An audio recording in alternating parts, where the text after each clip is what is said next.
नमस्कार साथियों, हम आप सभी को एक डिजिटल जानकारी देना चाहते हैं। अब भारत सरकार यूपीआई क्यूआर कोड के माध्यम से अपने जो देश के छात्रों के लिए, देश के किसानों के लिए और या फिर देश के जो लोग मरीज हैं जिनको हॉस्पिटल में दवा के लिए जो कुछ भी भुगतान करती है, जो कुछ भी पेमेंट करती है, 1000 रुपये का सहयोग देती है, 2000 का सहयोग देती है, छात्रों के लिए 5000 तक के सहयोग देती है और यहाँ तक कि गर्ल्स लड़कियों छात्रों के लिए जो 20 से 25,000 का अमाउंट देती है, जो शिक्षा के थ्रू होता है कि आप अच्छी शिक्षा ग्रहण करें।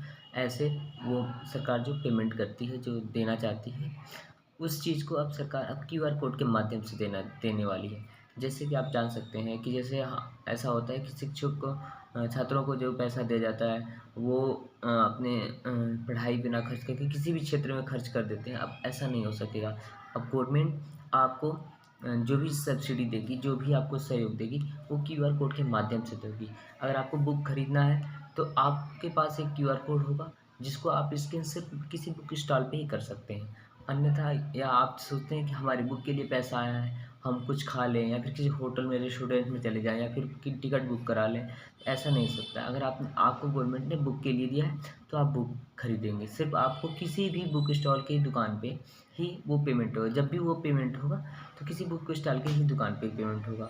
या इसी तरह अगर गवर्नमेंट अगर किसानों को देती है, जैसे किसानों को यूरिया लेने के लिए, बीज लेने के लिए गवर्नमेंट सब्सिडी देती है, कुछ पैसे देती है, सब्सिडी नहीं देती कुछ अमाउंट देती है, जैसे 2000 रुपये किसान सम्मान निधि मिल रहा है। इस चीज़ को भी गवर्नमेंट ने मद्देनज़र रखते हुए जैसे किसानों को देना था, पहले गवर्नमेंट क्या करती थी, किसानों को यूरिया खुद ही प्रोवाइड कराती थी। उसके बाद किसानों को उन्होंने किसान सम्मान निधि के माध्यम से पैसे पेमेंट करना शुरू किया। अब ये गवर्नमेंट क्या कर रही है कि पैसे पेमेंट से जगह अब वो उन्हें क्यूआर कोड देगी। वो अगर एग्रीकल्चर क्षेत्र में कुछ भी लेना चाहते हैं, बीज लेना चाहते हैं, खाद लेना चाहते हैं, किसी भी प्रकार का चीज़ लेना चाहते हैं, तो उन्हें सिर्फ वो वैसी दुकानों पे जाएँगे जैसे वो पेमेंट के लिए करेंगे, वो स्वीकृति मिल जाएगी। मतलब उस क्यूआर कोड को स्कैन हो सकता है। यदि वो किसान बीज और खाद ना लेकर अगर वो किसी खिलवाड़ खरीदना चाहता है या फिर कोई ऐसे घर की वस्तुएँ खरीदना चाहता है जो कृषि से रिलेटेड नहीं है, तो उस जगह पे वो चीज़ आपका स्कैन नहीं होगा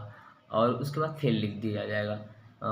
तो ऐसे में ये सरकार की मुहिम आप सभी जनता से भी जानना चाहेंगे, सबसे ओपिनियन जानना चाहेंगे कि ये जो सरकार ये नया निर्णय लेने जा रही है यूपीआई के माध्यम से हर नौजवानों के लिए, शिक्षा वर्ग के लिए, किसानों के लिए और बहुत सारे क्षेत्र ऐसे हैं। जैसे हमने देखा होगा किसी चीज़ में सब्सिडी मिलती है, जैसे हम कोई अपना उद्योग कर रहे हैं, कोई सब्सिडी ले रहे हैं, तो जैसे हमने हमने कहा कि हम इस चीज़ का उद्योग करेंगे, जैसे कि हमने मान लिया एग्रीकल्चर के पार्ट्स खरीदेंगे, उसमें उद्योग करेंगे और हमने कुछ और करने लगे। जैसे गवर्नमेंट से हम जिस चीज़ के लिए अगर हम उनसे कम ब्याज पे पैसे या वगैरह कुछ भी लेते हैं, तो सिर्फ़ हम वही चीज़ खरीद सकते हैं। उसके अलावा कुछ भी अनमैच्ड जो उससे मैच ना हो, वो चीज़ खरीदेंगे तो वो हमारा स्कैन क्यूआर कोड काम नहीं करेगा। तो इससे गवर्नमेंट को सिर्फ़ और सिर्फ़ फ़ोकस जिस चीज़ पे रहेगा, उस चीज़ में थोड़ी बहुत उन्नति होगी। तो आप सभी जहाँ तक ये वीडियो जा रहा है, आप सभी भी एक बार हमारे कमेंट बॉक्स में कमेंट करके बताइए कि गवर्नमेंट का निर्णय अच्छा है या बुरा है? इसका इफ़ेक्ट अच्छा पड़ेगा या बुरा पड़ेगा? ये लोगों को परेशानी का सबक है या फिर आपको लोगों की सुलभता,